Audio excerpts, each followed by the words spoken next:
النهارده هنتكلم عن حقوق الناخب في الانتخابات البرلمانية 2011. احنا عارفين ان الانتخابات البرلمانية المرة دي من اهم انواع الانتخابات، خاصة ان الانتخابات في المرحلة دي هتشكل الدستور وهتعيد صياغة الحياة السياسية في مصر على طريق الديمقراطية. باختصار عايز اقول لحضراتكم ان في نصايح مهمة قوي نحب نقدمها للناخب اللي عاوز او اللي يجب عليه المشاركة في الانتخابات البرلمانية القادمة. رقم واحد، يتأكد ان بطاقة الرقم القومي معاه، لان من غير بطاقة الرقم القومي مش هيقدر يصوت. الاصل ما ينفعش صورتها، ما ينفعش توكيل عنها، ما ينفعش الباسبور، يجب ان تكون اصل البطاقة الرقم القومي هي اللي مع الناخب. الحاجة التانية انه بصرف النظر الرقم القومي عدت على البطاقة 7 سنين انتهى من عدمه، هذا لا يؤثر في العملية الانتخابية ولا يؤثر في تصويت الناخب. اهم شيء ان الناخب يتأكد ان معاه بطاقة الرقم القومي اصلية. الحاجة التانية انه يكون عدى سن 18 سنة اللي هو سن الرشد السياسي، من غير ما يكون في اي شرط من شروط الاعفاء او الحرمان من مباشرة الحقوق السياسية. على سبيل المثال ما يكونش مثلا عليه حكم في جناية مخلة بالشرف او جنحة مخلة بالشرف، ما يكونش اتعرض لحكم بالافلاس، او يكون في القضاء، او يكون بيخدم لسه في القضاء، او في لسه ما طلعش معاش او اعفى منها، في الشرطة، في البحرية، في موظف عام من موظفي الدولة اللي هم يحظر عليهم العمل السياسي. اقصد انه يتأكد من انه غير محروم، ويقدر يراجع ده من خلال الموقع بتاع اللجنة العليا للانتخابات. يقدر يراجع اذا كان اسم موجود ضمن قائمة قاعدة بيانات الناخبين من عدم. بعد ما يتأكد ان اسم موجود ويتأكد انه معاه بطاقة الرقم القومي، هيتوجه للجنة بتاعته يعرف مكان اللجنة منين. اللجنة العليا للانتخابات حطت 4 أماكن تقدر من خلالهم تعرف كناخب مكان اللجنة بتاعتك. أول حاجة المحكمة الابتدائية اللي موجودة في كل محافظة.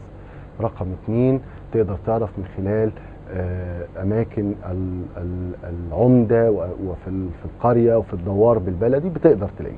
الحاجة الثالثة، تعلق على باب كل اسم وشوف الناخبين، وأيضا تعلق أماكن الدوائر. الحاجة الرابعة، ودي اللي أسهل وأيسر ويا ريت نستخدمها عشان نعود نفسنا على استخدام التكنولوجي، من خلال موقع اللجنة العليا للانتخابات. أنا عرفت التصويت بالبطاقة، عرفت سن الرشد السياسي، ثم عرفت مكان اللجنة بتاعتي. أتوجه بعد كده للجنة، أقف قدام القاضي، واللي واقف قدام اللجنة بتاعتي بيكون قاضي، رئيس اللجنة قاضي، وجنبيه 2 مساعدين أمناء سر.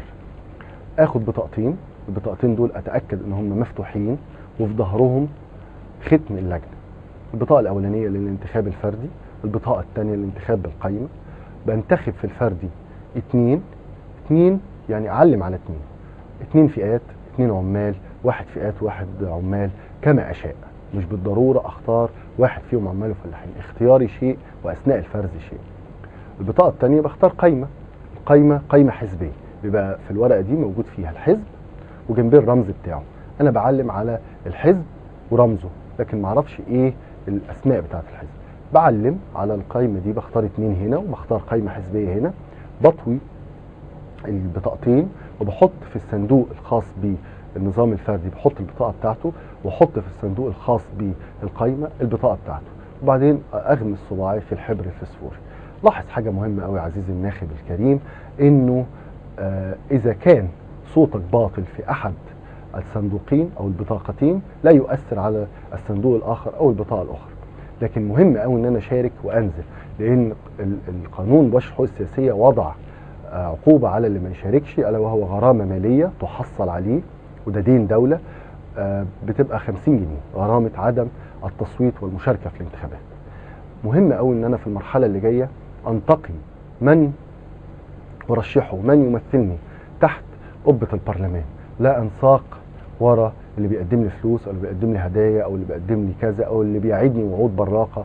لان في المرحله اللي جايه ده مش بتاعت وعود، في المرحله اللي جايه بتاعت البناء، بتاعت ازاي اقدر انهض بمصر واضعها على مسيره الديمقراطيه واستكمال مسيره الاصلاح. لا ننساق وراء الوعود ولا ننساق وراء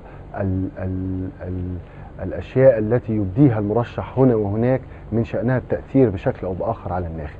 مهم قوي ان احنا نعرف حقوقنا وواجباتنا. من غير حقوقنا وواجباتنا مش هنقدر نمارس دورنا. طول عمرنا بنقول انا نفسي اشارك ونفسي اعرف قيمه يعني ايه صوتي الانتخابي امانه في رقبتي.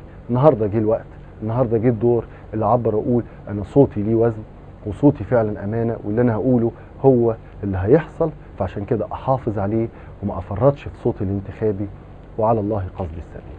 شكرا جزيلا.